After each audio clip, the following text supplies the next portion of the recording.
Cowboys Nation, welcome back. My name is Rika. This show is irrelevant, sarcastic, and completely pointless. With me, as always, my co host Charlie Moffat. He's barely housebroken, but you know what? I'm into him anyway. And tonight on the show, my very special guest, straight from the mean streets of Twitter, Mr. Wedge Buster himself. How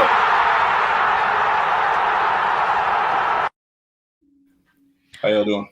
All right, guys. Hey, do us a favor. If you haven't already, go ahead and hit that like button and give us a subscribe. Hit that little bell next to the subscribe button so you can be notified every single time we go live.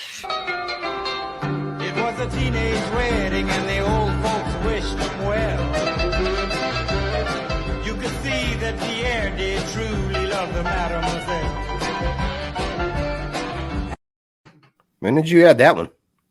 When I felt like it. Don't ask me questions, Charlie. God, you're always so accusatory. That's one of my favorite movies. I added it yesterday. Okay. All right, guys. Hey, listen up. TwistedGorilla.com has some of the best t-shirts online. They've got Cowboys t-shirts. They've got funny t-shirts, sarcastic t-shirts. They've got everything you need. Most importantly, every single t-shirt is Gorilla approved. So head to TwistedGorilla.com. Let them know that you're a fan of Rika Moves the Chains, that you're a fan of the Cowboys, that you're a fan of my guy Wedge Buster, and save 15% at checkout when you use coupon code RIKA15. And that website and that coupon code are in the ticker right down there. Make sure, guys, to check out their holiday stuff. They've got some neat stuff coming out. They do good stuff. So let's get this thing started, guys. All right. Let's start with news from today. Nothing really going for the Cowboys with the trade deadline. And we've got the release of Bradley Anae. I mean, last year I felt bad for the guy. I didn't think he got a fair shake. Preseason, I thought he looked really good against the Cardinals. Haven't seen much out of him since. And then on Sunday, there was the offsides thing that kind of screwed us up a little bit. Real the deal. I don't think anybody was surprised to see Bradley and I gone. We're going to have to make some room eventually with players coming back from IR. Charlie, anything on that? Well, I'll let Wedge go first. Go ahead, Wedge. I just feel like this, because I'm assuming they need a roster spot for Gallup for him to come back. And I feel like this was going to come down to Bradley and I, or it was going to be my guy Kamara, which I was on Azur Kamara. Like when we first signed him as an undrafted free agent last year, I just like the length, and I feel like he's got some linebacker, defensive end kind of qualities. He's long, he's pretty athletic, he needs to get a little stronger. But I think it came down to him and Anae. Neither one were really contributing on defense, and Anae made the big mistake on the special teams, and that was probably enough to break the tie right there. Yeah, I agree with him. Eventually you're going to have to cut somebody. Mm-hmm. So he was kind of bottom of totem pole guy. Didn't get a lot of reps. Was a lot of special team reps though. So that's something we'll lose. Yeah. Somebody have to replace. But yeah, there wasn't. I mean, we're about to have to make some decisions because you got D-Law coming back, you got Gallimore coming back, you got Gallup coming back, which this is part of that. So there's going to be some decisions to be made. You know, isn't it nice for the depth to be playing so well that you don't have to rush these guys back? Isn't that fantastic? Like it's Cedric Wilson is balling more, and I liked Cedric Wilson, but I had no idea he played this well. You know, the defensive line is getting work done without Lawrence. You don't have to even rush these guys. This is great. I'm not used to it. That's why when people's talking about trading players away, I'm like, no, because the reason we're 6-1 is because of our fucking depth. Is the players that you want to trade. That's the reason we're 6-1. So how about we keep them? You know, because we're already going to have to cut some because just to make room, you know. So let's don't get ahead of ourselves and start trading away fucking people that we need. I was hoping to be buyers, not sellers today at the trade deadline. You know, it's go for it time. Yeah, I wasn't. No way I want to trade away any of our players. Nah, all hands on deck. We're trying to go do the whole thing this year. So hell yeah. Yes. Need everybody. All right, DeLunatic, Mendoza, the usual suspects. Thank you so much for joining. Next up, Jabril Cox. I told Charlie on Sunday during the game, I was like, dude, I think your Cox just got injured. He was heartbroken over it. That's my boy. got an ACL. Looks like the season's over for him, which is unfortunate. But I think he'll be back. Cox will be back with us next year. You guys think? Oh, for sure. It sucks because they were just starting to work him into the defense. He made that big play in the Giants game. And it's funny, I was watching New Orleans and I was looking at the way that they use Alvin Kamara, and I was just thinking, like, man, Cox would be really useful against New Orleans on December 1st or 2nd or whenever that game is. I felt like that was a place they could use him, and he was doing a lot on special teams. So it just sucks to lose him. It sucks for him, you know. Mm-hmm. It does. The Lunatic had a question. Wedge, where can he sub to you at? I'm Wedge Buster 88 on Twitter. If you want to just follow me there. I don't have a channel or anything like that, so I'll put it in a link. Yeah. Okay. All right. Next up, let's talk about Mr. Trayvon Diggs. The streak is over. I'm not so upset about that. It was a good streak. Had to end at some point. No problem. A game without an interception was bound to come, and I'm not mad at it. The final, I don't know, but about 20 seconds left in the game, we saw him go to the sideline, little ankle injury. I had read that he would be evaluated on Monday. There would be an update, but I didn't see any updates. I'm assuming no news is going to be good news. Hopefully. On that front. Yeah.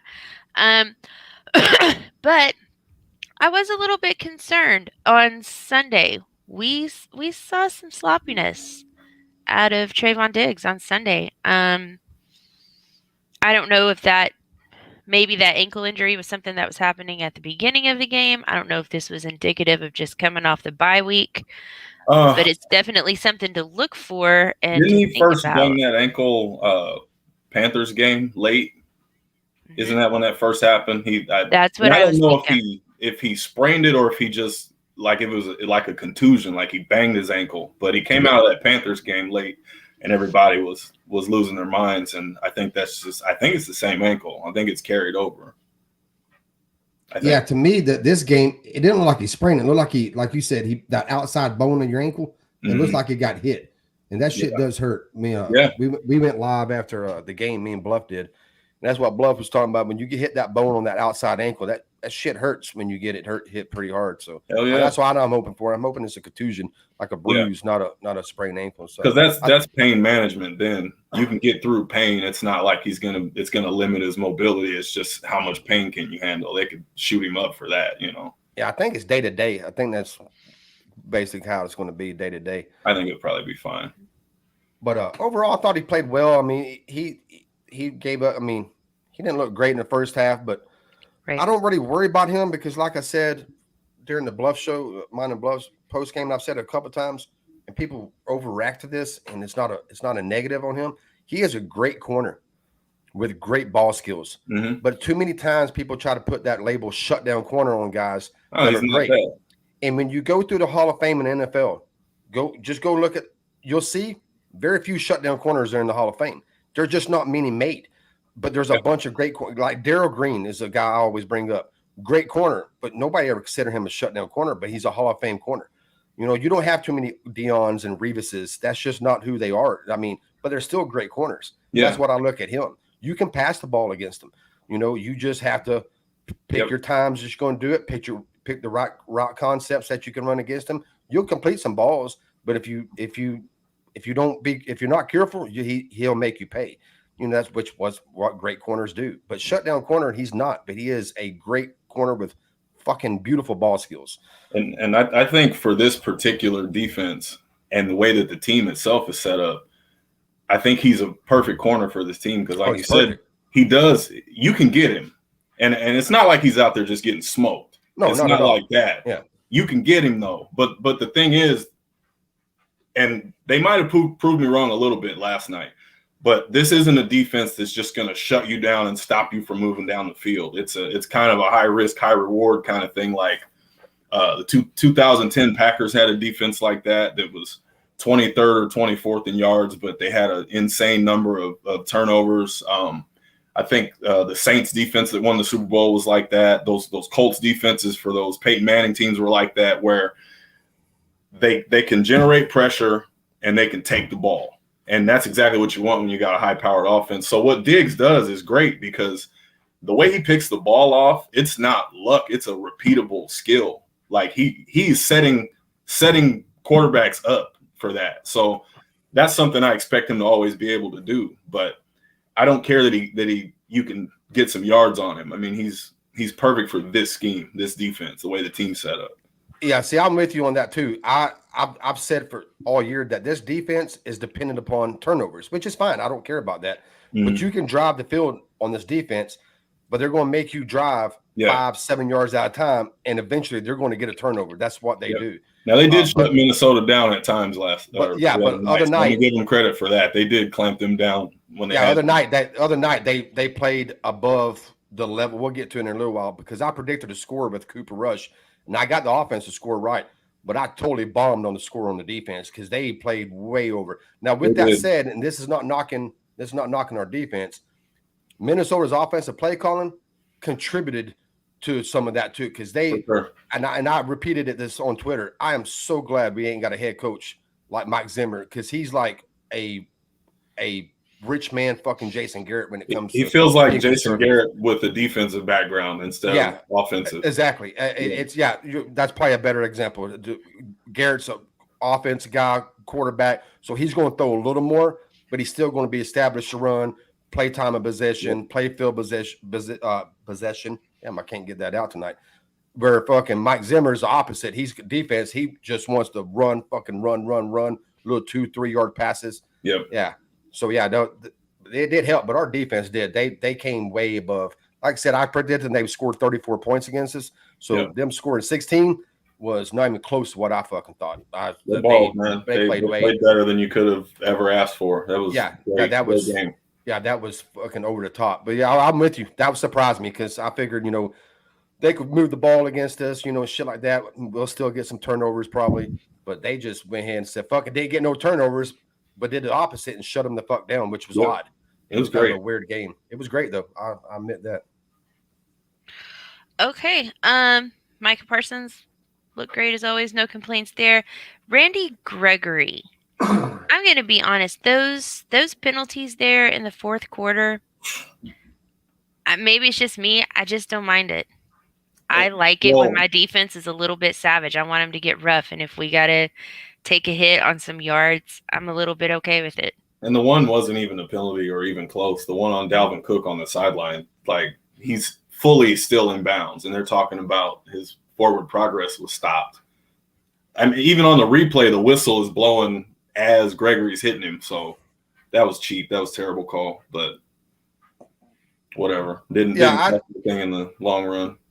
Yeah, I don't mind aggressiveness. It's just there's certain times in the last drive of the game, that's probably not when you want to do anything silly. And I agree with Reg. I'm not talking about that penalty. I'm talking about the one that was the penalty where he threw the guy.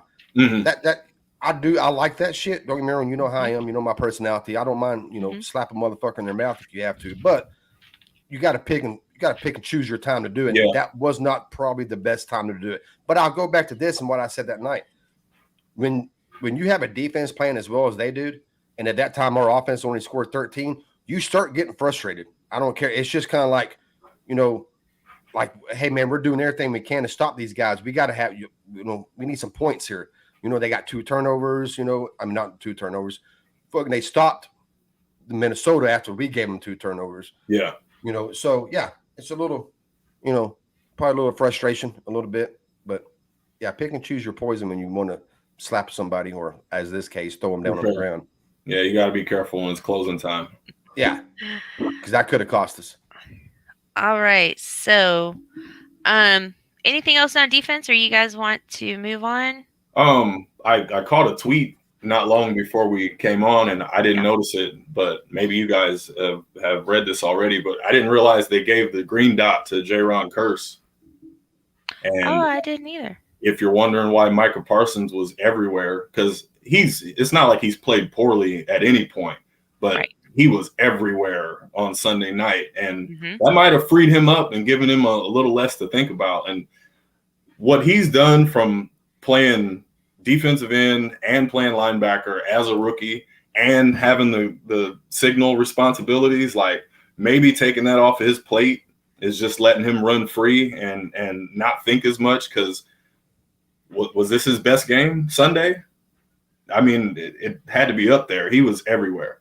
It was definitely up there. I would have to think, maybe even go rewatch games, but it was definitely better than the last 2 games he had. Definitely better than the New England game. Yeah. I need him playing like that. When did they give him the green dot? This past game? Was that the first game? I don't know if this was the first one, but somebody said that he had it for this game. So I don't know if he had it the week before, but that's interesting. Yeah. I was really surprised. I felt back in the off season going in that the guy that would probably have the green dot would be somebody like Keon O'Neal, because he's a veteran player and because he's worked so closely with Quinn in the past and would be able to relay and know what Quinn was expecting from these rookies. I felt that was what was going to happen, but it didn't work out that way. Right. But speaking of COURSE, dude, that's a bad motherfucker. I love that guy. God, what a monster. What a the value of that contract and what you're getting out of him for what you paid. That's nuts. Yeah, and I have to give it up to Bluff, Marcus D. Jones. I don't know if you follow him, Bluff City Cowboys. He has a show. He does a show with us on Saturday. Him and the professor, Matt Owen, they did a show together back in the offseason when we signed him. And they're the one that kind of turned me on to him because I knew about him. I knew who he was, but I never had paid attention to him. So I watched some film of him, and I was like, you know what? That's a good signing. I like that signing. Now, they'll even admit that he's playing way above what they even thought, because they loved him. And I loved him too, but he's went way over my expectations. Like, you remember when everybody wanted Jamal Adams so bad? Not me. No, I didn't either. Yeah, no. Not for what we I remember when everybody wanted Jamal Adams so bad. Yes. Yeah, give up 2 could first you rounds and imagine the money? Giving up the cost of that acquisition, which would be 2 first-round picks and the money? One of them would have been this year, so no Micah Parsons, and then next year's one, to have that guy versus what you're getting out of COURSE for nothing. Yeah. Like, I'll take COURSE all day. It's not even close. Yeah, I never wanted Adams. Adams good. But I think he's more of an in-box safety, and I'm not going to give up 2 first-round picks and pay him. He's a will linebacker wearing 33 to me. Yeah, that's what I'm saying. He's an in-box safety. He's not really a coverage safety. Yeah. I mean, he doesn't. Don't get me wrong. I would love to have him, but not for 2 firsts and for That's a luxury player That's on defense. That's not a necessity to me. I never wanted that done. Yeah, no, but COURSE, man. I love that dude. Yeah, outstanding pickup. All the safeties, man. Yeah, that's a good green dot, though. I mean, if you're going to give it to somebody, that's interesting. They gave it to him. Yeah. I mean, he deserves it. I mean, because he can call it out. I mean, he plays big nickel anyways. He plays a weak side linebacker and a big nickel anyways. So he's he's in on the calls on linebackers too. So yeah, I like that. I know it. I didn't see that tweet, but I'll have to check that out. Hopefully they'll continue that. And yes, I think you're right. I think that does free up Parsons. I think that does when they come up to line of scrimmage, instead of person having to figure out what's going on, call it and telling everybody what's going on. He can just go to his fucking spot and go get ball. Even for a smart, dedicated guy like Parsons seems to be, that still might be a lot on his plate 8 weeks into his rookie season. Yes, most definitely. I mean, hell, dude, he didn't play last year at all in college. I mean, he hasn't played in 2 years. Too. So, I mean, and he's new at the linebacker spot. I mean, he hadn't played that much linebacker in college. So he's new at all. He's just a freak fucking athlete that's not going to do anything but get fucking better. Yeah. I mean, that's the scary part around with him. Did you see the clip? I can't remember who posted it. I think multiple people did, of when it was him and LVE, and they threw that screen pass out to the side. He ran over LVE to get to the fucking ball. Like LVE was just I saw somebody talking about that, and LVE was just kind of standing there. Yeah, LVE was just kind of standing there reading the play. Fucking Parsons, before LVE even reacted, he literally ran over LVE, pushed him out of the fucking way and went and made the tackle, which it was LVE's tackle. It was his guy. And Parsons it wasn't even his fucking part. And he read it from the beginning. I'm like, Jesus Christ, dude, that's fucking sick. And I'm not even knocking LVE. I mean, LVE did a good job. He read it. He when he saw it, he broke. But by then, fucking Parsons done had him. And I'm like, Jesus Christ, man, that dude's fast. Man, wait till Parsons is out there just not having to think at all. Wait till he's seen this stuff for 17 games or for 34 games. He's going to be nuts. Yeah, right now, this is all just ability. This is all just natural fucking freak ability to what he's doing. Like you said, once he learns it and he sees it once, he sees it twice, then the chart, man, he's going to be off the charts, you know. And I wasn't a fan of the pick. I wasn't either. But I wasn't a fan of the pick because I'm not a fan of off the line linebackers at that spot. But he's not the off the line back. They're not playing him like that. Yeah, they're doing more with him, and it's making it more worth it. Yeah, that's why. If they would have told me, hey, this is what we're going to do with them, I would have been like, all right, draft them. You know, not that they would listen to me anyways. I'm just saying. Yeah. But once they drafted, I'm like, fucking off the ball linebacker, man. Why are we doing that at fucking 10 or 12 where we drafted him at? I mean, if you're going to take a linebacker at 12, that's the kind you want. Like, give me one of those that you can do a lot of stuff with at least. Put them on the edge, put them on the weak, put them at strong, put them in the middle, blitz them in the A gap, blitz them in the B gap, put them on the edge, put them as a designated pass rusher, move them all around, and I'm fucking great with it. Yeah, they're getting the value out of it. So he's definitely getting the I'm not complaining anymore. I would love the pick now. It's always hindsight. Rashawn Slater looks really good though. That's Rika. Yeah, don't get Rika started on that. But I'm letting it go. He looks really good. That was Rika. That was Rika's boy. Yeah. So me too. It was mine too, but not as much as Rika. All right, guys. Before we move on to offense, looks like Tavis Banks, DJ Dog, thanks for joining the chat. Hey, everybody, if you haven't already, don't forget to go ahead, give us a like. And if you hate Charlie, give us a dislike. I get it. I'm with you. It's okay. And please don't forget to, before you leave, subscribe and ring that notification bell so you can get notified by YouTube every single time we go live. And because the lunatic is in the building, we will do his favorite clip.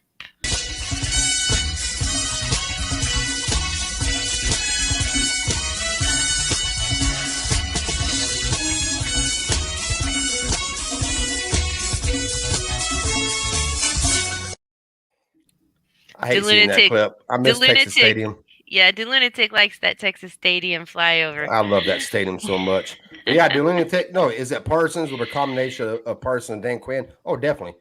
If we would have drafted Parsons with the old regime, he would have been a middle linebacker, and that's it. And he would have been blitzing. He would have been playing middle linebacker. Yep. What we have in Parsons is what everybody hoped Jalen was going to be. What thought that people's expectations of what Jalen was going to be. That's what we have in Parsons. Probably, in my mind, probably a little better than what we thought Jalen would ever be. But yeah, no, it's definitely Quinn. He deserves credit too because he's the one that's scheming it up and letting them do all that shit. So definitely. I definitely give Quinn a lot of credit for what he's done. A fucking lot of credit for what he's done. Yeah. All right, so let's move around to the other side, Mr. Tyron Smith. We've got the bone spur on the ankle. He only took 31 snaps on Sunday, left 43 snaps out there for Nsekhe. Now, I mean, we just talked about Rashawn Slater, and last spring I was on my bullshit over and over and over again, guys, that Smith has not played a complete season since 2015. 6 years without playing a complete season. That's your left tackle. That's your guy. And when he's healthy, he's great. Nobody beats him. But he has trouble staying healthy. So, in the game, in the middle, I understand sending out Nsekhe, especially with Collins just 1 week back from the suspension. But looking ahead, looking at Denver and beyond that, if Tyron Smith is not going to be in every game, and I hope that he is, but if he's not, Nsekhe is not your best 5, right? No. Do you move Steele back and send Collins back to the right tackle? What do you guys think? Where are we going on this? You want to go first, Charlie? Nah, go ahead, Wedge. You're the guest. I personally would not screw with Steele because he just got it figured out on the right side and he's playing well. And he's also the younger, less experienced player. Leave him there. He's doing good. Don't touch it. I wouldn't screw with that at all. I would have to start working Lyle over there at left tackle. Like that's what I would do. He's sitting there. He's got fresh legs. He's a more veteran player. He's probably got more ability to get himself comfortable with pass sets from the left side and everything. He's the guy that's been there for 6 years. I would not touch Steele at this point. And I'm no physician, but just my cursory, looking through and seeing what bone spurs on the foot or ankle or whatever, like, it sounds like it's a couple of week thing if it's operated on or something. I don't know what there's probably different degrees. If it's a couple of week thing, go take Tyron and get him right now, because we need him in December and January. Just take him now and just get the thing fixed, and we'll see you in 3 weeks or a month is what I would want to do. And keeping in mind the game plan for Sunday, when we're now looking at a Broncos team without Von Miller, and that right defensive end, their starter, Draymond Jones, has 7 tackles on the season and 1 sack. Yeah. So we're not facing anything big and tough down there at the left end this week, where we couldn't, I don't know if Nsekhe is the answer or it's Collins. I definitely don't think it's Nsekhe. I didn't like it when we signed him. He's just not my guy. Yeah, he's maybe more ready to jump in mid-game, but Collins with the week of practice, he's not going to suck over there. Like, he's too much of a veteran and too good of a player he's not going to be a liability. He might not be as comfortable, but if they're so obsessed with this idea of him being in the doghouse, then make him do the bitch work. If he's a week after head-to-head with Randy Gregory, he's going to teach him some few things down on the left. Right. I would hope so. Yeah. I mean, send him over there. Make him do the fill-in jobs then. Tyron's hurt. That's your job this week. That if they want to hammer this point home about accountability, there you go. Yeah, I'd keep still where he's at. I agree with Wedge. When Bluff first asked me this after the game, I said, well, you could always move him to the left. But after I thought about it, no, fuck that. Keep him over there. Although he did look better from the left side than he did the right side in preseason, I'm still not. He's adapted. He's got the right. Just leave him alone.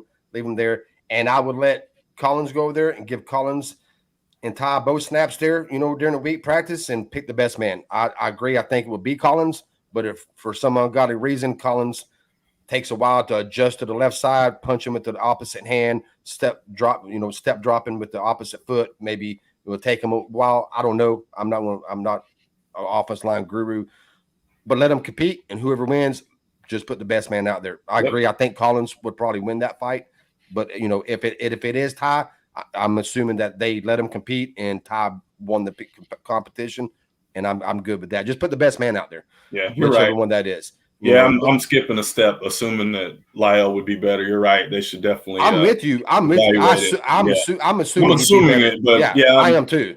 Yep.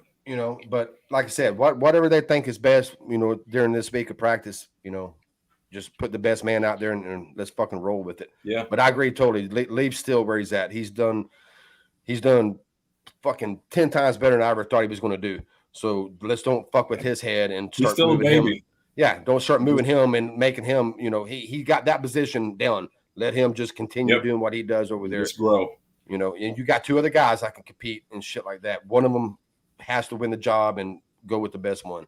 I wish Josh Ball had been able to get his work all preseason and all season. I wish he hadn't gotten hurt, because I think he's going to be important eventually. Bluff asked me that, would I do him? I was like, I would put him in there to competition. Sure. I just can't imagine him not having any fucking work up until this point to be able to jump in, and then bam, first NFL game is without no preseason, without nothing. And if Dak comes back, I would be a little like, holy shit, this is our left tackle. And have that back in there. Of all the guys that we're talking about playing on the left side, that's the guy that's got the left tackle traits. Like, he has all the traits. One, but he's got a lot to work on, and him missing time this year is probably going to be a red shirt for him now. Yeah, but you're right. The trait wise, he's it. It's just he hasn't had a lot of time, so the injury kept him out of preseason, and he hasn't done too much. So I would be leery of that. But I have no problem trying him, not in the game, but in practice. Let me get him reps, and then in 3 or 4 games, like say 2 games, and maybe Tyron Smith is still out, they decide to rest him some more. Then if Ball can do it, then yes, I have no problem with that. Yeah. But bone spurs is, if they have surgery, it is like 2 or 3 weeks.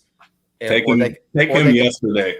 Yeah, or they can play with it. They can play through the pain, which is not. I never had bone spurs. I've had all kinds of I've had 15 surgeries on fucking in 1 year. but I never had bone spurs. So I don't know what the kind of pain is, but I do know I had friends that had bone spurs in their shin, and they fucking said it was painful as fuck. So I don't know. I can't tell you how much the pain is. And I don't know if there's different levels of bone spurs. Like I said, I don't know if there's like a little bone spur, big bone spurs, one bone spur, a bunch of bones. I don't know nothing about bone spurs. Yeah, I don't know shit. If it's a couple weeks, take him and get it taken care of now because we need him. I have to Google that shit to find out. All right. Stephen White and my Cowboys family, thank you so much for joining the chat. Good to see you guys. So before we keep going with offense real quick, we're just going to run through these numbers just so that everybody in the chat knows if they hadn't been paying very close attention.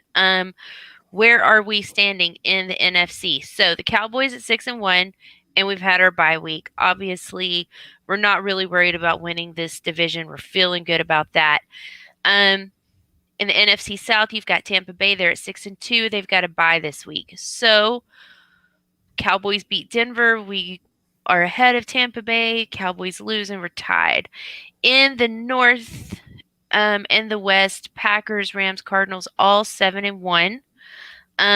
The Packers this week are up against the Chiefs, Rams at the Titans, and Cardinals against the 49ers. I don't see any of those teams losing. None of them have had their bye week yet, so they're one game ahead of us on wins, but we're tied with them as far as losses.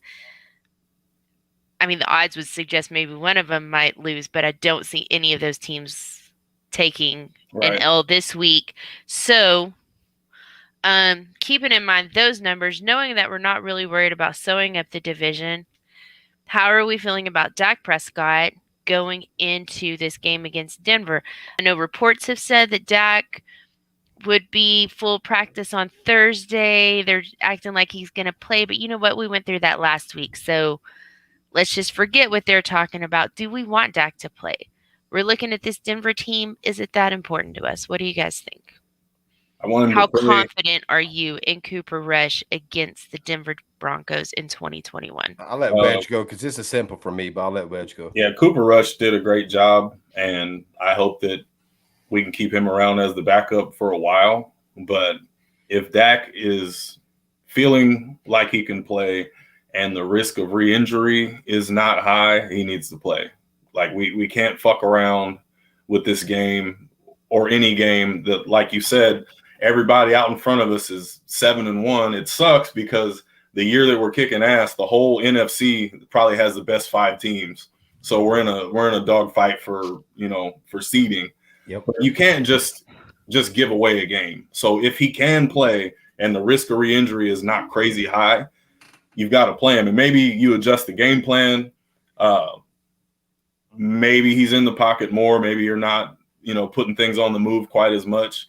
And maybe he's going to have it in his head that he can't floor it at any point. If there's a time where, it's 3rd and 7 and he's got a path to get 8 yards to the sticks, maybe he's got to throw that thing away instead of putting it to the floor, But if he can play, he needs to play. Yeah, it's simple for me. It's the same thing as it was before last game. If the doctors clear him and said there's no chance of re-injury or chances are low that he's fine, it's just going to be soreness and tenderness and he has to deal with. And Dak thinks he can handle that and can be 75% Dak, Dak plays. If there's any chance that he can re-injure it, then you fucking set him. It's like, it's pretty simple. Just it's no different than last week. Play it just like you did last week. I mean, if he can go, he goes. If he can, he can't. What you don't do is be overly cautious, and the doctors tell you, hey, he's fine. He's going to be dealing with a little soreness and a little tightness, and them say, okay, well, let's give him one more week. No, fuck that. Put him out there. Yeah. Don't do that. Don't be overly cautious with it. Just as long as the medical team is saying he's fine, and Dak's saying, hey, look, I can give you 75%. Maybe like Reg said, maybe I can't run for 8 yards on a 3rd and 7 when I'm scrambling, but I can get out of the pocket and throw it away and live for another series. That's fine. Do that because he's still better. 75% Dak is better than Cooper. 50% Dak is better than Cooper. But if he's 50%, I'd rather go with I don't know. Maybe I'd rather go with Dak. But you know what I'm saying? I mean, as long as he can go, he can go. if you get another effort like that out of your defense, you might just run these fuckers off the field and you can sit Dak and everybody else that's hurt for a quarter at the end of this thing. I mean, very true. Denver sucks. If you get your defense to play like that again and the offense does what they usually do, you can just kick their fucking ass and everybody go sit down after the third or midway through the third. Like, seriously, you can blow them the fuck out if you do this right.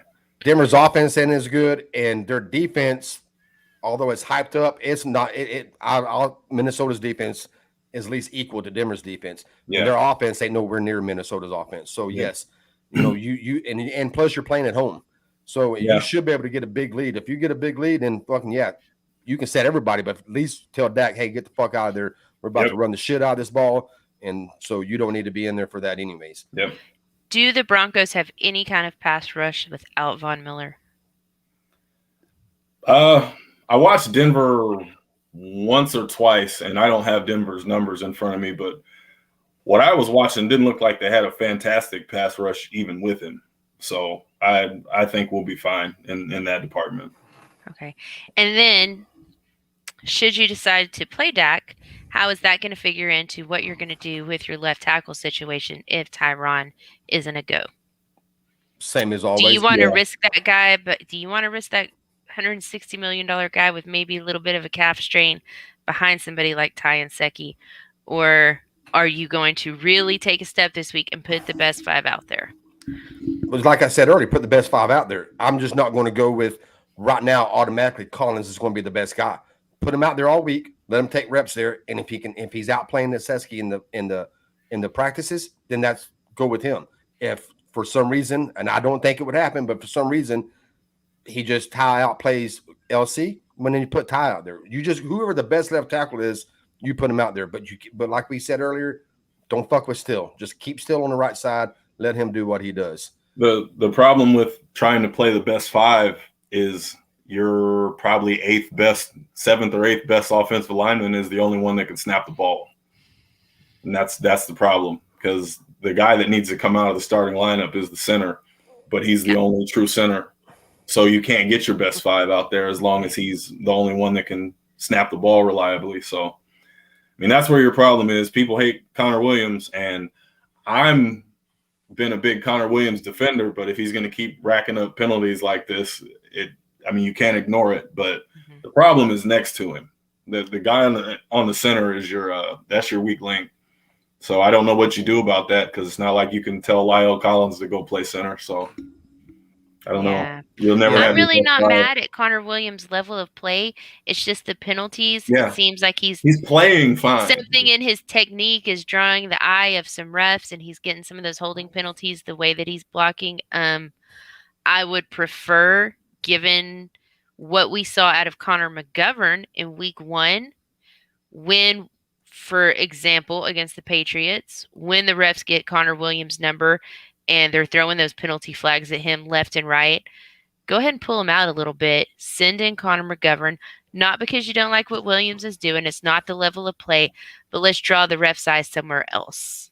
We've got another guy that can fill in at that spot and not rack up 80 yards in penalties in the second half. So why not? It does feel like they're looking for it with him. You're right. So when it starts rolling, when as soon as they call one on him, they're going to call 5 more. Yep. So let's go ahead and rotate him out a little bit. Don't bench him for the whole game, but try to mix it up some. Try to limit those penalties. However, the next 2 games coming up, I don't see us being in a close game like we were against Minnesota, and a close game like we were against the Patriots, so maybe the penalties won't hurt us as bad. If this is the kind of team that I want to believe that it is, it'll take care of this 2-game stretch the same way that it took care of. We had that 3-game stretch where it was Carolina, the Giants, and Philly in some order. Yeah. Like you just this. If this is the team I think it is, you just beat ass these 2 weeks. And you get the hell out of there, and aren't both of these games at home? Or is it in Atlanta? Yeah. This Sunday's game is at home. I don't remember hold on. Connor Williams in that game of the night, he had 1 pressure. Yeah, Falcons are I believe the Falcons are at home and the Chiefs are in Kansas City. Yeah, I know we go to Chiefs after that. But these next two kick ass, man. Just like these teams they don't belong on the field with you. Like beat their ass, real business like, and get out of there. This should be 2 wins without a lot of struggle. If this is the kind of team that I want to believe it is, and I'm starting to believe that it is. I'm really pessimistic, but I can't hold it in much longer. These guys look like the kind of team they look like the best team we've had since 2007. Yeah, Atlanta's a Heidi game. So we're uncensored, to lunatic. You can say ass. Don't worry about it. See what you that's how say. I am with like anointing them yet. And it's funny you brought up the 2007 team because I used to ride the highs and lows of the Cowboys. When they was high, I'm fucking, they're going Super Bowl this our year. And the famous saying, this team just feels different. It just feels different. Every time we're good, fans come out, something about this team feels different. So I don't say that shit anymore. So I rode the highs, but the good thing about not riding the highs, I also don't ride the lows. When we suck, I don't overreact. I'm like, hey, shit, it is what it is. But the 2007 game is what caused me to change my whole way how I watch football and my emotions football. Because that year, at that time, it had been 12 years since we'd been in an NFC Championship game, Super Bowl, and anything. And I thought, this is our year. We're the best team in NFC. The only real competition we had in NFC was Green Bay. We had done beat them at home, and I thought we can handle them in the playoffs. Yeah. And so I wasn't worried. New England was on the other side, so maybe they'd beat us in the Super Bowl. Who knows? But to get to the Super Bowl, we had an easy path. Easy path, and we fucked it up. I had a fucking one of the little Gilligan cowboy hats on that night. I had a cowboy sweater and a T.O. jersey. Every fucking thing I owned went into the pit, and I burnt every one of them fucking things. That's how bad that game. Because I'm like, this was our year, and everybody's like, oh, we'll be back next year. I mean, there's no fucking guarantee. And what do we do? We miss the playoffs next year. Yep. And I've said even to this day, even with the 2014 team, even with the 2016 team, 2018 team that made the playoffs, 2017 was our best chance. Not our best team, but our best chance because there was no competition. Yeah. Like last year, like this year, this is our best team. But goddamn, there's a lot. We're going to have to run through a lot of teams to get there. That year was Green Bay. That's it. Just get past the Giants, get Green Bay, and you're there. So to this day, I still think 2007 was our best chance. Not our best team, but our best chance to get back. And we fucking failed. And it fucking killed me. Made me burn all my clothes. That's what keeps me humble because the last 3 times that we've seen 2007 was 13-3, 2014 was 12-4. Yep. And then 2016 was 13-3 again, right? Right. Mm-hmm. And we got 1 playoff win out of all that. Yep. And that's what keeps me down because like I've been hurt too many times by this team. So I don't let myself get in the clouds, and I won't until we're in the NFC Championship game. That's when I'll take the armor off. But these guys aren't hurting me again. So I'm very skeptical until we get to a step like that. No, I'm with you 100%. And it's funny that you brought up 2007 because that's what changed the way I watch Cowboys football. I'm just like, I'm not getting up on these motherfuckers anymore. Not until they get there. When they get there, then I'll fucking party and I'll drink fucking case of beer and fucking say stupid shit. But until then, I'm just going to ride that middle of that wave and just be calm. Don't get too high, but I'm also not going to get too low either. Just kind of ride it. I'm trying to enjoy it. It's hard because like all this fun we're having now in January, it's not fun anymore. It's pins and needles, Yeah. And I'm trying to enjoy it, but it's hard because we've been here so many times. I wasn't completely naked. I had my shorts on. Yeah. I didn't get completely naked. I still had my shoes on and I still had my shorts on. I was just topless and no hat. I felt bad, man. I drank like 20 beers that day, so I was pretty loaded. And then my son was inside and he saw me come out when I was burning my clothes and he got upset. And he was like, what's wrong? We ain't a Cowboy fan anymore? I was like, hell no, I ain't a Cowboy fan. I saw pull for winners. We're going to become Patriot fans. So I had to apologize to him the next day. I told him, hey, dude, I'm sorry. That's a perfect example of how I don't want you to be when you grow up. Don't act like daddy. I was doing it on purpose. Naked and burning clothes in the backyard and threatening to become a Patriot. No, it wasn't backyard. It was a front yard. It was because we had barbecue that night in the driveway. Luck.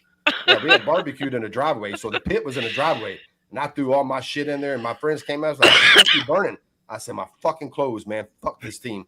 And I was like, holy shit. It's like fucking sick of this shit, man. And that time it was 12 years. Now it's 25.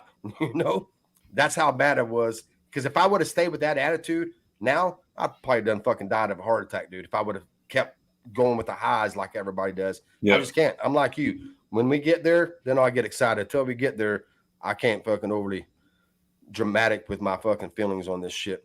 It's like none of the regular season doesn't even matter. Like, it doesn't matter if you go 16-1. As soon as it's over, it goes back to 0-0, and you could be out in the first round, and we'll be sitting here sick again talking about draft picks when all of our friends' favorite teams are playing for something that matters.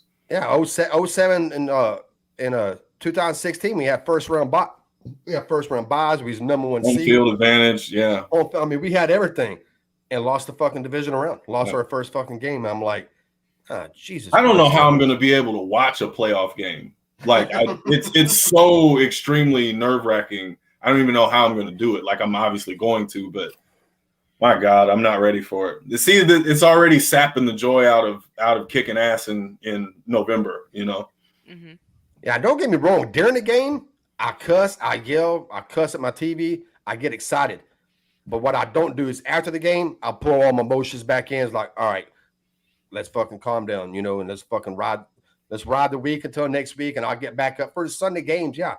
I'll get up, fucking hug my son if he was here, or cuss the fucking TV when we do bad. But it's just after the game, I don't let it bother me because that dude, it used to like kill my whole week.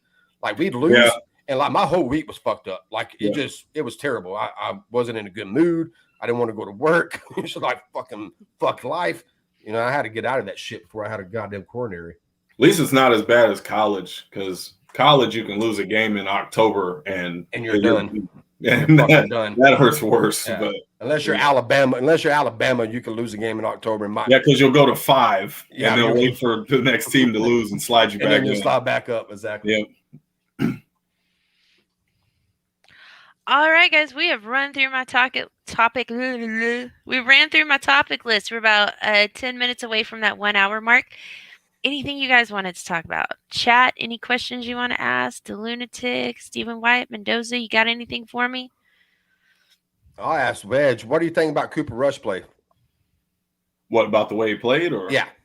Man, I told people before the game, and they were gunning me down for it. I said 2 things. I said backup games are fun.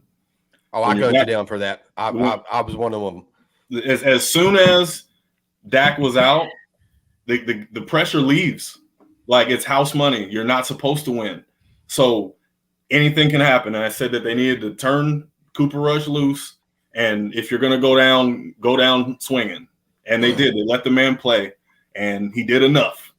It wasn't Dak, but he did enough to win. He threw it 40 times. And they threw it 20 yards or beyond, I think, 7 times. Like, that's around a Dak number for a game. They really let him play, and it paid off. And I hope that if we end up in this situation again, now he's earned enough trust, they can just cut him loose. I'd rather lose trying to win than to lose trying not to lose. And that's how Jason Garrett. That's how Jason Garrett played.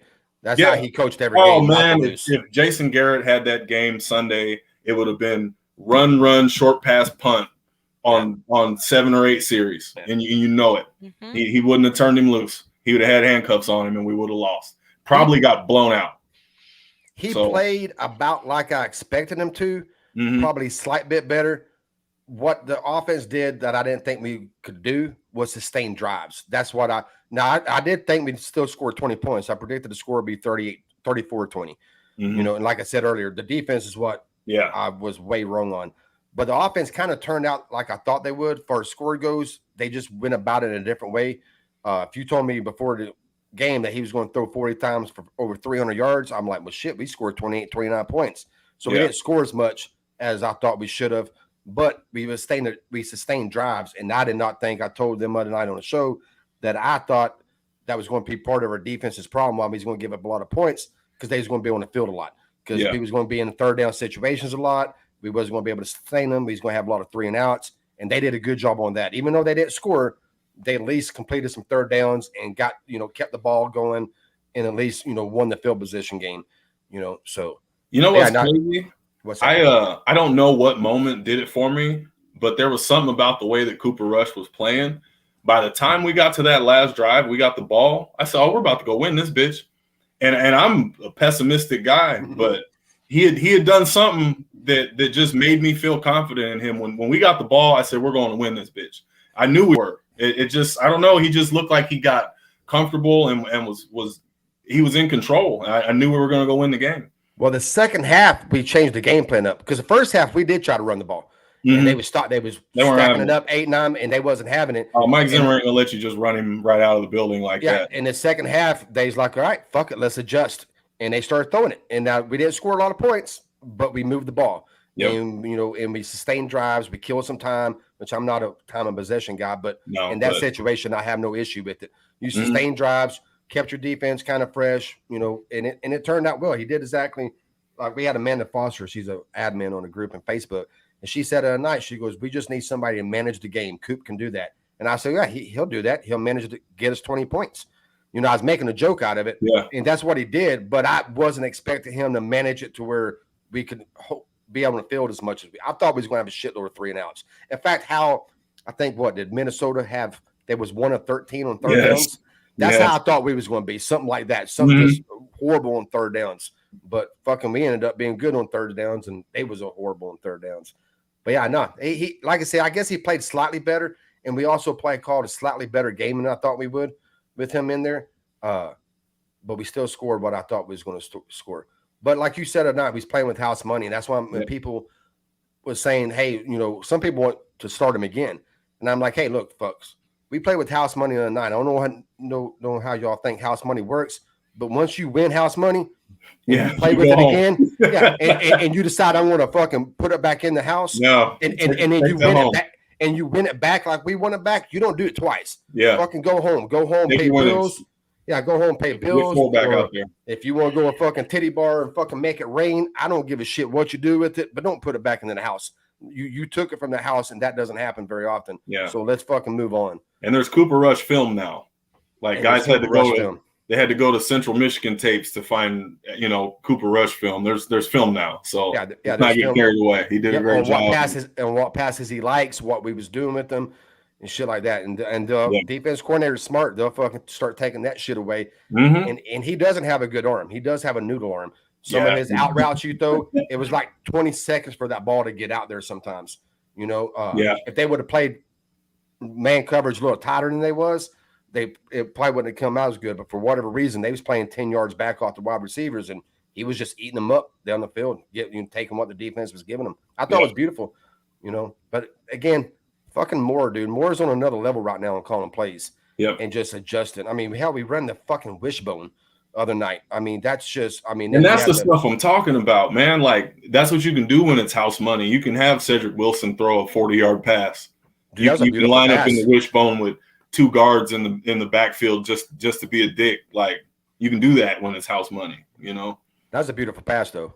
Man, that was a dot. That fucking that was nice. Run it to his right. Yeah, on the run. Run in a perfect spiral and right in the fucking breadbasket. Yeah. I'm like, shit, because when he did that, I'm like, fuck it, pull rush, put fucking Wilson in as a quarterback. I'm like, damn, that was fucking beautiful, man. Yeah, that was a beautiful pass. DeLunatic asks, what defensive player has surprised us the most other than the obvious, the Parsons, Randy Gregory, Diggs, etc.? I'm going to say DeLunatic for me, it's got to be Carlos Watkins. I hated that free agency signing. I didn't understand what the hell they were doing.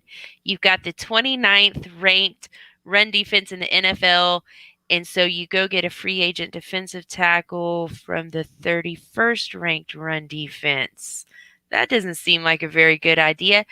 But Carlos Watkins has really fit into this scheme well. He's a Quinn guy. He's not, flashy, and he doesn't catch your eye. He's not, it's not like a sexy pick, but he's a solid guy. He's doing a great job on the line. I like Carlos Watkins as the one who has surprised me the most, because I really thought he was somebody that I would hate and I would scream at all season long, and I haven't yelled his name not one time. When we signed him, I thought Kemp body. Yeah. That's what I thought. I wasn't sure he was going to make the team. Yeah, this camp body, he probably won't make the team. Motherfuckers are starting one tech, you know. So that's a good pick. I'll probably say COURSE.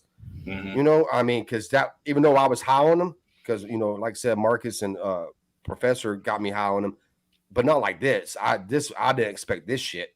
So I would say COURSE, but Watkins is a beautiful pick. I wouldn't even have thought about him, but that's a great pick. Somebody I wouldn't even thought of. I guess because he doesn't play a sexy position, so you don't really. He does all the dirty work inside, and he does dirty work very, very nice. I not to be boring, but I was going to say COURSE too, because just like Watkins, were you 100% sure he was making the team when you signed him? No. And if we're really being fair and honest, he's probably a Pro Bowler if the season ends today, right? I mean, he's kicking ass. Like, I never expected this. I didn't think he was a bad player or anything, but they found a role for him. Yeah, I mean, definitely COURSE. I didn't expect all this. The guy's been a monster. Yeah. And who we got? Marcus D. Jones, Bluff City Cowboy. He says, who do you guys think we will see come off of IR or PUP this week? Jesus Christ, I'm trying to think. We got so many people coming back. Sounds like Gallup's ready, because I think he had a whole week of practice last week. I think maybe they just wanted to see that first, but I'm not sure anybody else is. It sounds like Gallimore is a long ways away, and you know, Tank is probably even further away. Yeah, I think McCarthy said that they're thinking Tank may be able to start practicing next week, actually. Damn, that would be fantastic. Yeah, his physical therapy is going really well. So there's that. What do we know about Gallimore? I haven't heard anything new. I don't know where he's at. I would really like to see him back. Tristan Hill. Yeah, true. He's ramping up, isn't he? Yeah, I don't really have a good opinion on Tristan Hill. You know, it's kind of I don't know. I don't know a lot about him. I mean, he's at least we know that he's lost some weight. Yeah. So that shows some kind of maybe he's rededicated himself or something. But like out of all your guys, your defensive tackles, I mean, outside of like Osa, he's your most explosive guy if he's healthy. Osa's a bad motherfucker. Osa's a gangster. I gave Osa, I think, what was my grade? Can you remember, Rika? I think it was a C or something like that for the draft pick. Yeah, it was really low. Before the preseason was even over, I'm like, fuck it, I'm giving A+.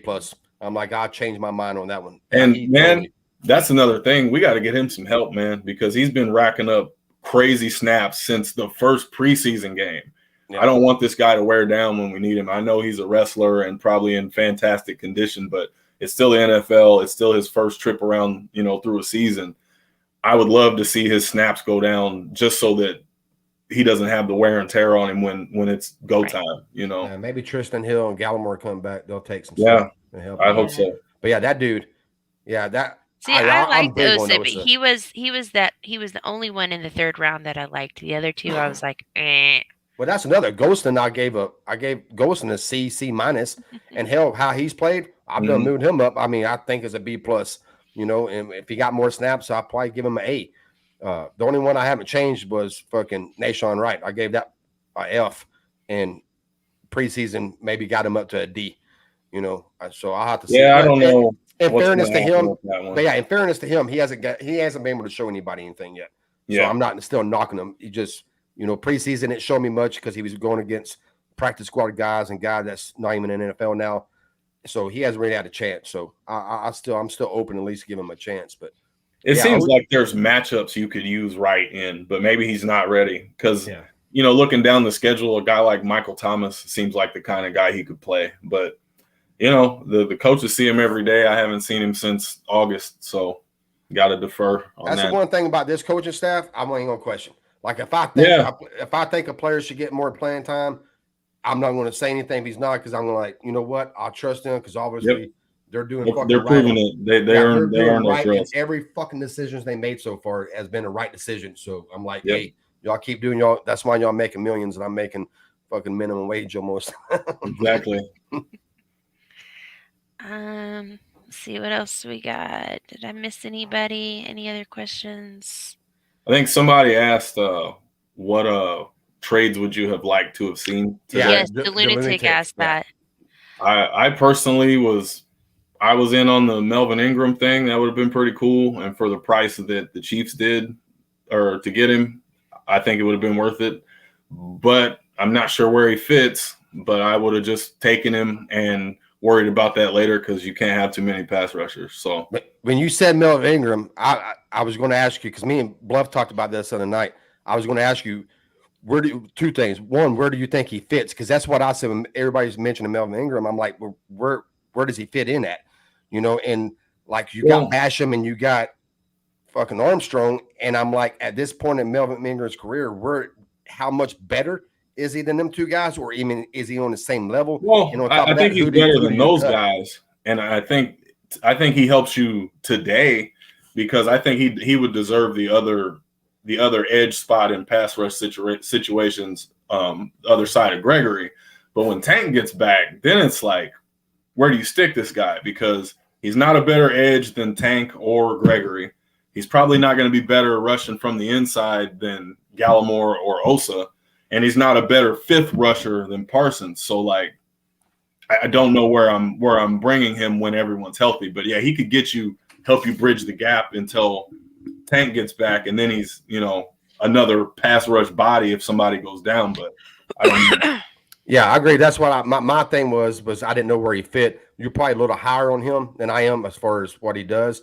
But overall, we agree. I couldn't find out. I'll find a place to fit. If they would have done it, I would have been mad. I wouldn't have been like, oh, that's a waste. I've been like, cool, bring him in. Let's fucking roll him in. And that's rusher. Yeah, find a job for him, but it wasn't something I was like stressing for either way. Tank is well-rounded. Tank is fucking great against the run, and that's about where I'll. So let's not rush him back. Yeah, like let's let him get all the way right. Lunatic, as far as trades I was hoping for, I would not have given up personnel for anything except for, like I said the other night, like an all-pro center, but that guy isn't out there, so there's no point in even talking about it. I probably would have traded some picks for, just depending on what it was. I didn't really have my heart set on any one person. But as Charlie said earlier, the decision-making process is so far through the draft, through free agency, through the staffing and the health problems. The coaching staff has done so well. Whatever they did, I probably wouldn't have complained too much. I trust them a lot more now than I did last March. With our IR, it's almost like we're bringing back. Like it's almost like we are making trades. Yeah, we're bringing in a whole fresh crew. Yeah, D-Law still coming back. Hill still coming back. Gallimore still coming back. Gallup still coming back. I mean, it's like, and if you really think about it, I mean, D-Law hasn't played except for one game. Armstrong, which is our backup defense end, he missed 2 or 3 games. Gallimore hasn't played yet. Hill hasn't played yet. Gallup's only played 1 game. And we've done all this shit, and we're still, and Dak missed a game, and we're still fucking 6-1. I ask you, would we be 6-1 and fucking Jason Garrett was still on? No. And that's what people like. I'll ask Wedge this. What's your opinion on Mike McCarthy? I was one of the first people to start calling for Mike McCarthy. I was too. Thank you. In November of Garrett's last season, I was asking for Mike McCarthy. The clock management shit still makes me queasy sometimes, but as far as running a team, this guy is fantastic, man. He seems to. The culture's good. Not that the culture was bad, but I do think guys got sour on Garrett there, and maybe there was a little tumultuous kind of feeling. But the culture's fantastic. The team plays for each other. He seems to let his coaches coach and doesn't seem to, be overly hands-on. But like the overall game plan always seems good. The secondary game plan when maybe the opponents got us figured out in the first half always seems good. Like I have no complaints other than the clock management stuff is kind of weird at times, and I hope it doesn't cost us a game. Yeah, Mike McCarthy and Greg Roman, offense coordinator from the Ravens. That was my 2 guys. That's who I wanted, just because of their offensive mind. When McCarthy came in, he wasn't going to call plays. I ain't gonna lie, I was actually upset because that was kind of the reason I wanted him here to bring his offense in. But this thing, everybody who's given more credit and wants fucking McCarthy fired at the end of the year, if we're going to lose more, which is kind of moronic to me, considering we're 6-1, we're talking about fucking hiring a head coach and hiring an offensive coordinator who's never done it before. Why I say you give more credit, you got to give McCarthy credit for that too. He took away all his fucking ego and said, "This offense yours. Yep. You do this is your offense. You run the offense. I'll help you." McCarthy has to say, I'm not saying McCarthy. He's in offense meetings. He's going to give his input, but he lets them coach. In 2019, when fucking Moore called plays, he wasn't calling his plays. That was Jason Garrett's playbook. You know, fucking McCarthy didn't bring his playbook in and said, "Here, you can call plays, but you're going to call my plays." Fucking McCarthy said, "Hey, you do what you do. Fucking you be creative. You do what you think you got to do." And you got to give McCarthy credit for that he's willing to step back and said, "Hey, take over, do what you think you got to do." He learned new terminology. He threw away his shit, and he threw away all the West Coast was going to work. Yep. When I heard he did that, I was like, "Oh yeah, this is going to work." Yeah, he threw all away his West Coast shit, which is like zebra and cobra and shit like that, and did it all numbers just like we had been doing. You know, 7 route, 6 route, 5 route. It's all different in the West Coast. He threw away all that. He learned our shit. He learned Kellen Moore's shit and went with it. So I think he's done a beautiful job, and I don't understand why people want to fire. I understand why people want to keep Moore. But I'm not firing my fucking head coach. He's probably made Kellen better if you think about it. There used to be those games where Kellen Moore, where the opposing defense coordinator would kind of figure him out and the offense would get bogged down. It doesn't seem to happen, and you can't help but think, well, maybe him having a guy who's been in the league, for 20-something years, maybe has those answers when someone's got him figured out, and maybe has those suggestions. I think he's probably made Kellen better. Yeah, I totally agree. That's what I think. People are giving Kellen Moore all the credit, but not giving McCarthy any credit for making Kellen Moore better, and giving McCarthy any credit for letting Kellen Moore do what he does. He doesn't have to do. I mean, he can not take play calling away from him. Just say, "Hey, this is the plays I want," and he doesn't. He's like, "Hey, this is your offense. You fucking run it."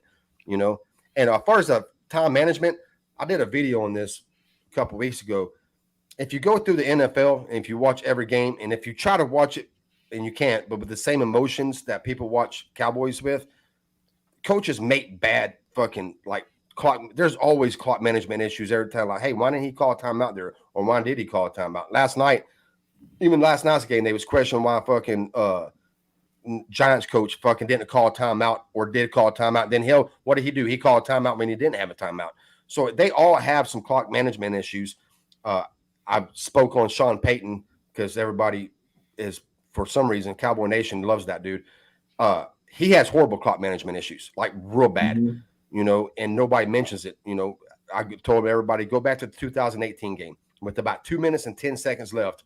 He called a timeout with 2 minutes and 4 seconds left and pretty much gave us the game, because instead of just wait till the 2-minute warning ran down, we was probably just going to run that ball and try to kill clock and kick a field goal, try to make them take their timeout. He took a timeout with 2 minutes and 4 seconds left, gave us a free play. So on that free play, we was like, fuck it, let's go for the end zone. And we scored. And that would never happen if he wouldn't have called that timeout. It made no sense. That's why I try to tell people, according to the fans, obviously, all fans think their coach has bad clock management issues. Bill Belichick has got ate up by fans and media about clock management. Andy Reid got ate the fuck up in Philadelphia with his clock management. And before Mahomes got there and bailed him out of everything, he had issues with clock management. There's always going to be management. But I agree, there are some times this year that I can't defend McCarthy. I love him, but I'm like, dude, that was a fucked up. You can't do that. Like going into halftime with the lead against Philadelphia. I was at that game. I didn't even realize we didn't have no time until fucking the clock hit 0. I'm like, what the fuck happened all the time? We didn't call a timeout that whole time. Yeah, that was horrible. You can't go. San Diego scared the shit out of me. Not seeing the clock and shit like that. Being okay with the 56-yard field goal was that was like I said, I can't defend them. All I'd say is just to not you, but to people like wanting to fire him for it. I'm like, hey, go look at other coaches and you'll see, they all have clock management. Romo or whoever announcing the game, they're always like, well, why didn't he call a timeout there? Well, why did he call that timeout there? Well, why did you pass there? You should have ran there. I mean, that's what we do as fans and media. That's what we're supposed to do, But as far as Sean Payton goes, I don't know why Cowboy fans are in love with him, man. It's like, and the reason I brought him up, away. Well, He this got is the away thing. from us, and he won a Super Bowl. But this is the thing. When people say that, they always say, let's don't let what happened to Sean Payton, let's don't let that happen to Kellen Moore. And my answer to that is, we have Sean Payton as our coach right now. Yeah. Fucking Mike McCarthy is Sean Payton. If you go through their whole fucking career, I don't think I've got it wrote down somewhere, but I got it memorized somewhat. If you go through their whole fucking career, they're the same coach. The difference is Mike McCarthy gets blamed for wasting Aaron Rodgers' career. You don't never hear about Sean Payton wasting fucking Drew Brees' career. You're right. Everybody's like, oh, fucking Aaron Rodgers was there and he only got one Super Bowl. Fucking so did Sean Payton with Drew Brees. So Bob McCarthy has, I think, a 60% win percentage in regular season. Sean Payton has like 62, slightly better. In the fucking playoffs, McCarthy has like a 55% win percentage. Sean Payton 53. So McCarthy's a slight better in playoffs. They both McCarthy went to 4 NFC championship games. Fucking Sean Payton 3. They both got a Super Bowl. They both got 4 losing seasons. They started it the same year, didn't they? They started the same year. I mean, they're right. And and they won a Super Bowl back-to-back years. Sean Payton won in 2009. Fucking McCarthy won in 2010. Yeah, they did. That's crazy. So I mean, it's like their career is almost the same. Let me back that up. Yeah, no, they both have 4 losing seasons. I was about to say one only has 3, but yeah, no, they're the same coach as far as win record goes and everything like that. So you're right. And there's another thing. You're 40, you might remember this.